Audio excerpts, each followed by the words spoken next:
Big thanks to all the members for directly supporting my content here on the platform. And remember, if you want to support as well, the missile knows where the join button is at all times. Hello pilots, here I am flying for you guys again, and this time I'm in the F-18 Premium from the American Tree, which is the latest premium bundle Snail has to offer you. Of course, I'm going to start with my opinion about this pack and everything it represents, so if you just want to know how to fly it, you can skip ahead in the video. Starting with the plane itself, it's not necessarily bad like a lot of people say. It actually has decent performance to go up against other planes at the same battle rating, even though its top speed isn't anything special. On top of that, it bleeds a lot of energy, and if you don't learn how to deal with that, you're just gonna watch a bunch of frags slip through your fingers and miss out on a lot of them. The highlight is definitely the overall maneuverability. There's really no speed where you'll find it bad in that aspect, especially at low speeds. In dogfights, there are only a few planes that'll actually be a threat to you, and when you're chasing someone, you've got a good enough arsenal to either force them into a dogfight or just take them out. What really makes this jet bad, and a bunch of others like it or in the same battle rating range, isn't even the jet itself, but everything going on around it. Honestly, these are problems you guys are probably sick of talking and hearing about. It goes from that level 12 newbie who buys the pack and ruins your match, messes up his own experience, all the way to the 16 versus 16 where they just throw a ton of people into a tiny map for a chaotic, pointless death match.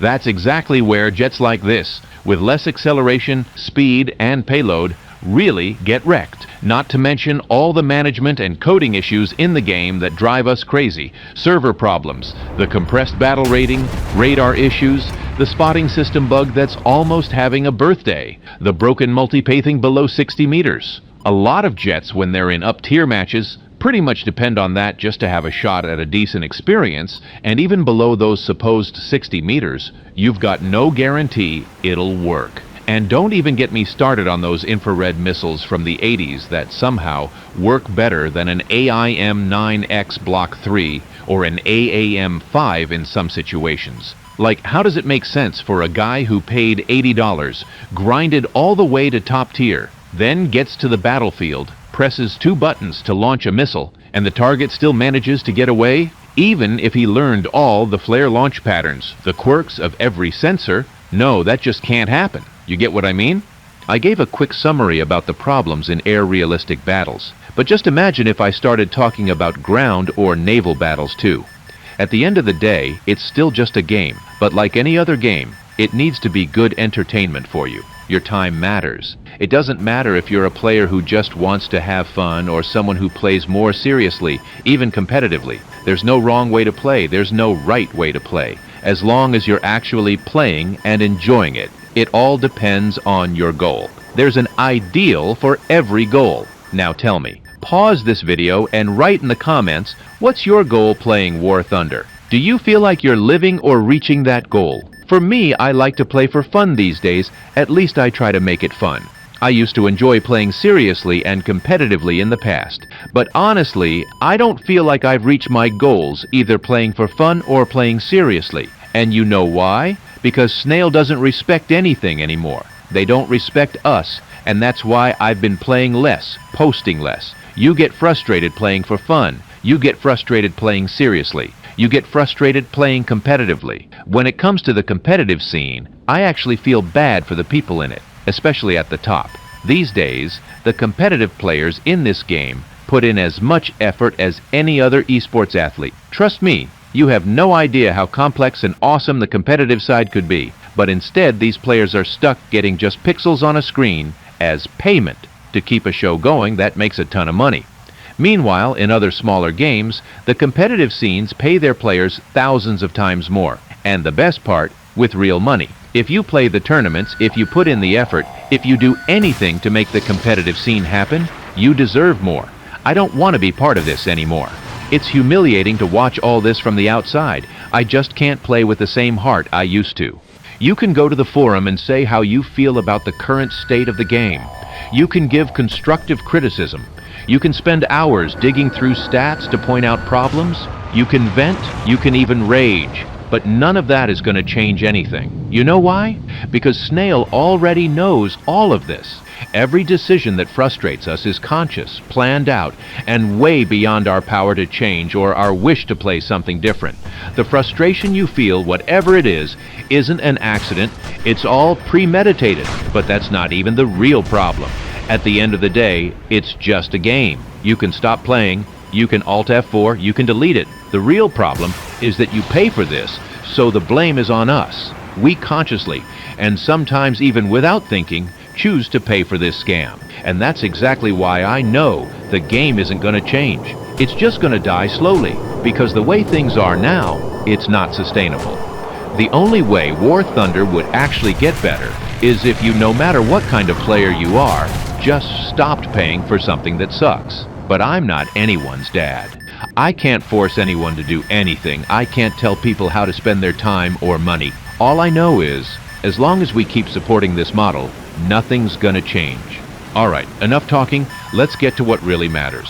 Like I said, this jet doesn't have much top speed, and compared to what it faces, its acceleration can let you down sometimes. That's why I'm sure it's not a good jet to start the front line of the match, meaning it's not the one you want to send out to start those furballs everywhere. That's if you even survive long enough for a furball to happen. If you don't want to take that many risks, you can play more passively, just like I did while I was sharing my thoughts about this jet. But playing passively is really only more viable in up-tier matches. Even though it's not a guarantee for anything, it's still better than nothing. So keep an eye on your match bracket. I start my first attack with a Fox 1 top-down. Believe it or not, the F-18 has this crazy ability to hit targets in multi-pathing with certain angles. So let's see how lucky I get today. Well, I didn't see him catch fire, so I guess luck was on my side. Now notice how this jet makes everything you do feel expensive. I had to make a huge flank just to pull off a safe attack. And even that simple attack cost me a lot of altitude and speed. I couldn't just keep flying straight if I wanted to keep the element of surprise on my side, so that's how it's going to be. We're going to have to do long repositioning moves to make safe attacks and try to get some success. And there's something I know you guys probably didn't notice. Sometimes I don't go straight for the enemies, sometimes I go along the sides or move in perpendicular to them. There's a whole lot of lore behind that, way too much to explain, and honestly, it's not something I can really teach. But it does make a difference, and you've got to figure out for yourself how to use that to your advantage.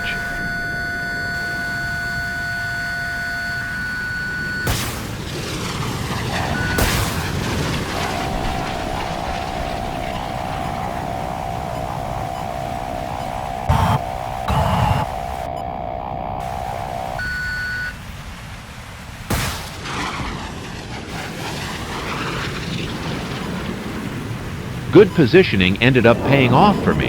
That last kill is actually the way you're gonna get most of your frags with this Sparrow.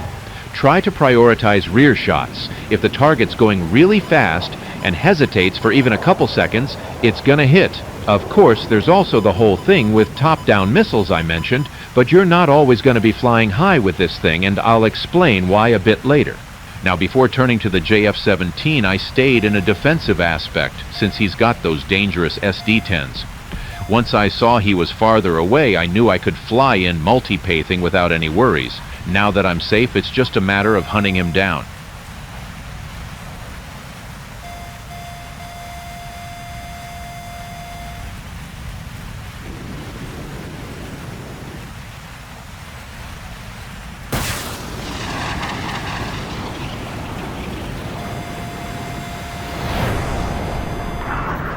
Now, after taking out my paid actor, all that's left is to finish the match. I know it wasn't an amazing game, but cut me some slack. It's an up-tier match, and getting 4 kills in this jet is like dropping 10 kills in a good fighter. That's how rough things are for it right now.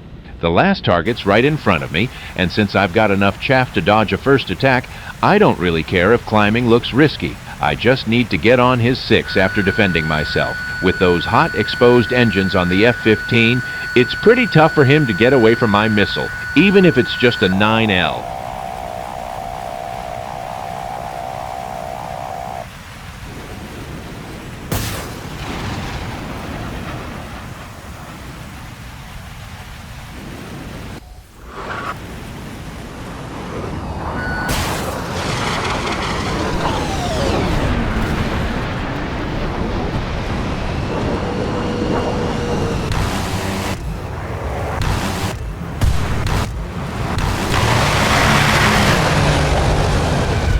Well, he ended up playing it all wrong.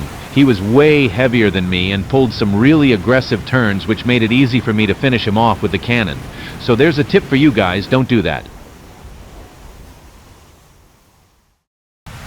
For the second match, I went with a passive kind of positioning, but I flew toward where I figured most of the enemies would be. I opened the map a few times so you guys could see how things were going so far. I literally just flew straight from my spawn point to here. Looks like everyone went to the middle. It might seem like I messed up, but actually this move is really important on this map and in this bracket I'm in. I didn't know if there would be a bunch of tomcats on the other side, but if there were, I'd be protected. Now, keeping an eye on the map, I know where everyone is and I can just head over there.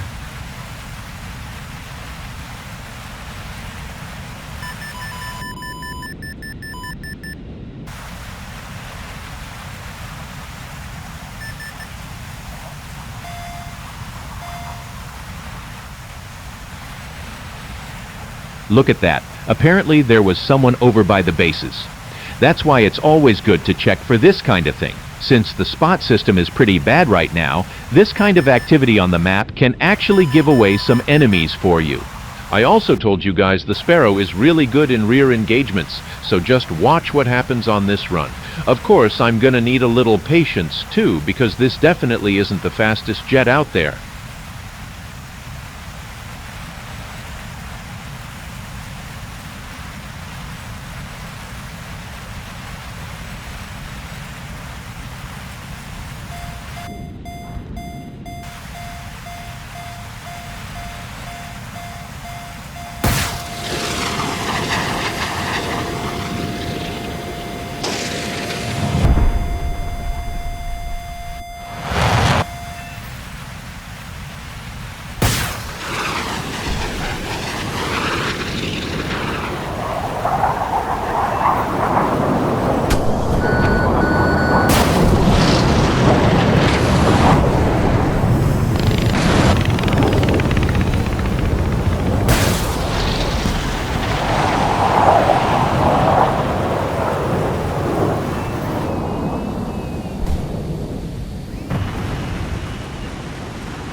See that? This play just wouldn't have worked the same if I'd used a IR missile. The Sparrow in a rear aspect is the best thing you've got for getting frags with this jet, and that's also one of the reasons I say the premium F-18 is unnecessarily challenging. It's got a battle rating just a bit higher than the early F-18A, but the way you have to play is totally different, way harder. Unfortunately, that's what happens with such a compressed battle rating. One small change is the difference between something being decent or just not viable at all. And finally, one of the last guys gets spotted. Basically, he's doing ground, so I can pretty much figure out where he is.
Oh yeah, of course, a paid actor just flying around randomly wouldn't be a match without that. So I'll head over there and be right back.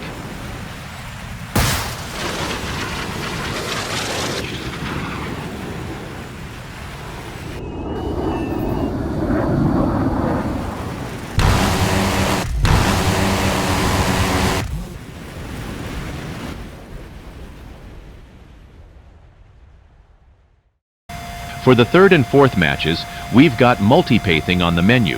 One match I'll be moving up closer to my team, and in the other, I'll be pushing mainly along the side where I think the enemy team will be. And well, multi-pathing is something people have known how to use since 10.0, so I don't think it needs much explanation. You need to be super lethal with your attacks, solid with your defenses, and there's one important thing to remember. The F-18 doesn't defend well against missiles on its 6 either, unless you've got a bit of space and speed for it. But since this jet bleeds a ton of energy, you can't always count on that. So in short, play your cards right. I also started this match a bit higher up so the jet could fly faster, making sure I'd get to the middle at a good timing.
Of course, since this jet has a lot of limitations and quirks, multi-pathing is the riskiest technique.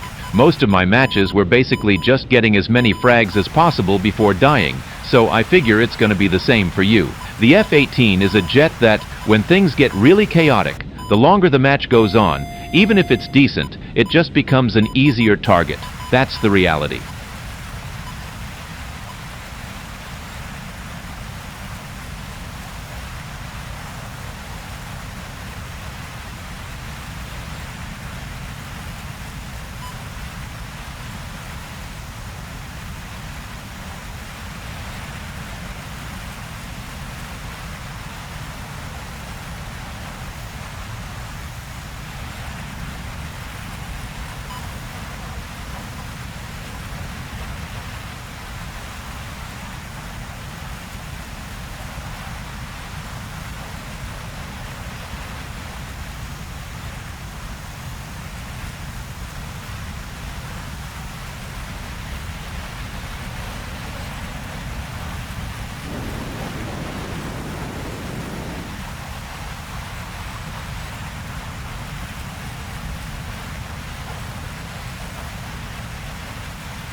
Now, as usual, the last match is for that kind of person who just wants to watch a bit more. Here I'm using a lot of the stuff I taught in this video, and you can figure out for yourself what I'm doing. Think of this as a test, so you can try applying it in your own matches.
That's it for me today. Hope you enjoyed the content. Drop a comment down below with your thoughts on what we talked about. Do you agree or disagree with what I said? Your feedback is super important to me. The video ends, but the chat keeps going. Thanks for watching and supporting my work. Karma out.